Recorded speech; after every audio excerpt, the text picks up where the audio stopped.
My sister came smiling, holding her baby, and a folder to erase my life. They called it family planning. But I was the only one who wasn't invited to vote. And when I found out what they had done behind my back, everything changed. They say family is everything. But what if your family sees you as nothing but a fallback plan? My name's Laurel. I'm 34, child-free, financially stable, and until recently, stupid enough to believe that meant I was safe from drama. 3 weeks ago, my sister showed up on my porch with a stroller, a smile, and a plan to take everything I've worked for. Started like a visit. She called that morning, said she was in the area with the baby and thought she'd swing by. I said sure. I even baked banana bread, because I was still playing the role. Her name's April. 2 years younger, new mom, always been the golden one. Even when we were kids, she knew how to get what she wanted. But I never imagined what she'd want now. Was my house. You don't really need all this space, she said, balancing her coffee like she was discussing curtains, not property rights. You could get something smaller, cozier.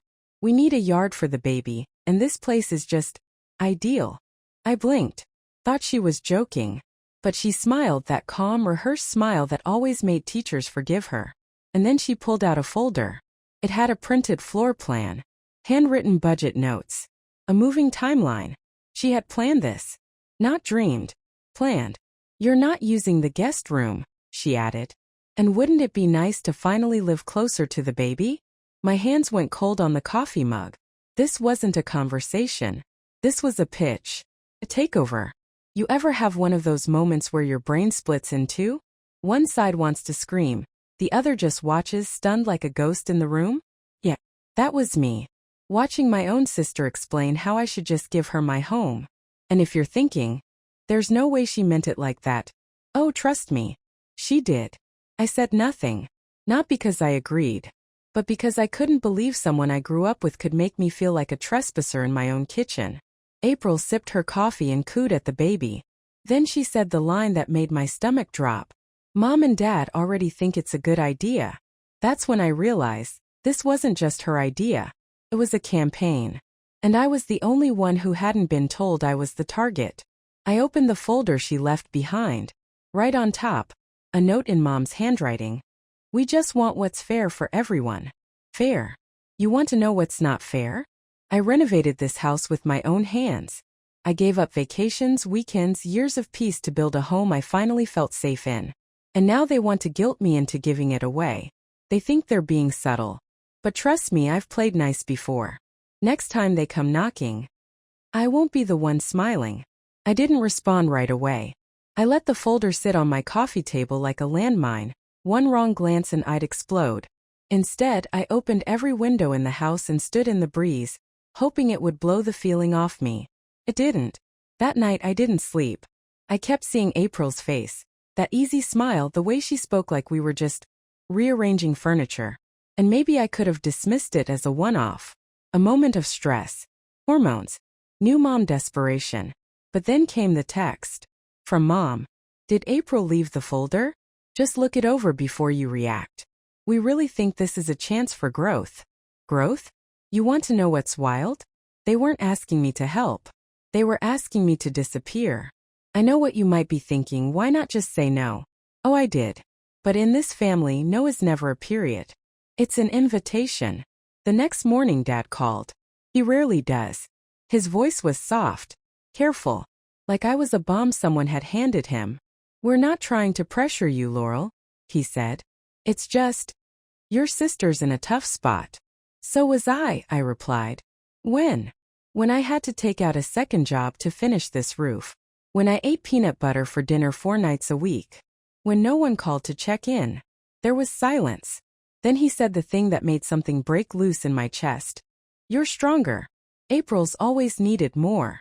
If you've ever been told your pain matters less because you handle it well, I see you. That night, I drove past my parents' house. Not to go in. Just to see it. And April's car was there. Along with Mom's SUV and Dad's truck. They were having dinner. The kind I used to be invited to. And I sat in my car, half hoping someone would see the headlights. Come outside. Wave. No one did. So I drove home. Heated up the last of the soup I made Sunday. ate in silence, then walked over to the folder. This time I opened every page. Color-coded plans, projected budgets, even a note titled Possible Timeline for Laurel's Transition. Transition. Like I was a tenant. A placeholder. Problem to be moved. I laughed. Not because it was funny, but because if I didn't laugh I'd scream. And if you're sitting there wondering why I haven't burned the folder yet, don't worry. That part's coming. But first, I had to make a list of my own. And at the top of it, every single thing they forgot I had the power to do. You ever feel a shift so subtle it doesn't register until the air changes? That was me the next morning, pouring coffee like nothing had happened, except something had. I'd crossed the line between keeping peace and keeping quiet. You might think I sent a text, or wrote a long email, maybe something polite. But no, I went to the printer store, had April's entire campaign printed, all 32 pages, on glossy bound paper. Then I slipped it into a padded envelope, and mailed it to every relative who's ever asked me for a favor. Aunt Martha, Uncle Ben, Cousin Shane, even Grandma Carol, who once said, April could sell snow to a snowman. I included a handwritten note on top, sharing this in case the next family meeting includes a vote I wasn't invited to. Was it petty? Maybe. But it was also the first time in years I felt like I wasn't apologizing for existing. The fallout came fast. Text messages from cousins I hadn't spoken to in months. One said, WTF is this? Another just wrote, tell me this is a joke. I didn't answer. Because sometimes silence is louder than outrage. Mom called that night. I didn't pick up. She left a voicemail that started calm, then cracked halfway through. You had no right airing private family matters. This could have been handled with maturity. Want to hear the most ironic part? They thought I was being divisive. As if they hadn't drawn up a blueprint for my eviction. April finally texted. Guess we know who the real traitor is. And maybe I should have felt guilty. But instead, I poured a glass of wine, lit a candle, and wrote my favorite sentence of the week. You started this campaign, April. I'm just giving it airtime. The knock came just after noon, 3 soft taps, like guilt pretending to be polite. I opened the door. It was Mom. No casserole. No hugs. Just her, holding a manila envelope and a look that said, let's pretend we're all reasonable. She didn't wait to be invited in. Walked straight to the kitchen like nothing had happened. Didn't comment on the tension, the silence, or the candle still sitting on the table from the night before. She sat down. Slid the envelope across the table like we were closing a deal. This isn't about taking sides, she said. It's about finding peace. I didn't open it. Because I already knew. It was going to be another version of April's plan. You really think this is how peace is made? I asked. She looked at me, really looked, and for a second I thought I saw doubt. But then she said it. You're making this harder than it needs to be. If you've ever had someone betray you and then ask you to make the healing convenient. Yeah. That. You raised me to believe that fairness mattered, I said. And it does. Then why is April's comfort always worth more than my boundaries? She didn't answer. Just stood up, straightened her sleeves and said, don't let bitterness make you lonely, Laurel. And before I could speak, before I could scream, cry, laugh, anything, she walked out. I stared at the envelope. Didn't touch it for hours. But when I finally opened it, what I found inside made my hands shake. It wasn't April's plan. It was a property reassignment letter. Half filled out. With my name already printed in the seller's box. No signature line for me. Just a dotted line. And a sticky note from April. All we need is your yes. That's when I realized they didn't think I'd fight. But oh, they forgot who rebuilt this house after it broke. Let's just say the blueprint changed. And so did the locks. I didn't just change the locks. I upgraded everything. Smart deadbolt. Camera doorbell. Motion lights on every side. You'd think I was preparing for a break-in, not a family visit. Maybe I was. Because when people stop treating your home like a boundary and start treating it like a prize, you stop waiting for them to knock. You start making sure they can't get in. I could hear some of you asking, why not go no contact? Believe me, I considered it. But part of me wanted them to see just how far they'd pushed me. To look into the peephole and realize they lost access. Not just to the house, But to me. The next week Mom tried calling again. I didn't pick up. Instead I sent one text. I've consulted my attorney. Any further discussion can go through her. Did I even have an attorney yet? No. But they didn't know that. And in this kind of war sometimes bluffing buys you peace. April's response? A string of furious texts. Screenshots of group chats I wasn't in. Messages she'd sent to extended family. Spinning the story like I'd betrayed some sacred trust. Family doesn't slam doors, she wrote. To which I finally replied. Family doesn't forge documents either. Because yes, that dotted line? I had it examined. The signature at the bottom, supposedly mine, wasn't even close. My real signature curves left. The one on the reassignment letter curled right. They tried to fake my consent. You ever feel betrayal so deep it doesn't even sting? It just freezes you? Yeah, that. So I filed a formal fraud alert with my county clerk. And I let April know. Didn't threaten. Didn't beg. Just sent her the email confirmation with a smiley face. She hasn't texted since. But yesterday, someone else did. My dad. His message was only 5 words. Your grandmother would be ashamed. Want to guess what I texted back? She's the one who taught me to lock my doors. The truth has a weird way of echoing. You hear it once, quiet, sharp. Then it keeps bouncing off the walls, changing shape. That's what happened after Dad's text. She'd be ashamed. First it stung. Like I was the villain in a story I didn't even write. But then I remembered something Grandma Carol used to say.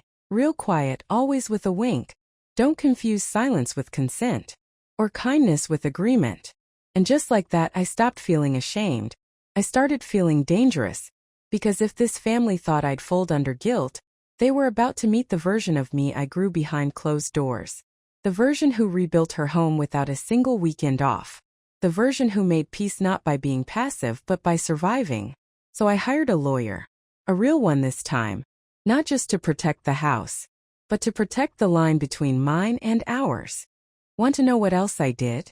I changed the deed, added a survivorship clause. Made it ironclad. So no one could ever contest it without going through me. And I made sure April's fake signature was part of the record. You probably think this would stop them. You'd be wrong. Because 2 days later, I got a call from a number I didn't recognize. A local realtor. Asking if I was ready to move forward with the sale. The what now? Turns out, April had contacted them using a fake email, pretending to be me. Said I was looking to transition into something smaller. Gave them photos, specs, even a staged story about downsizing after burnout. You want to laugh? Go ahead. I did. But then I called the agency, filed a report, and sent my lawyer the email thread.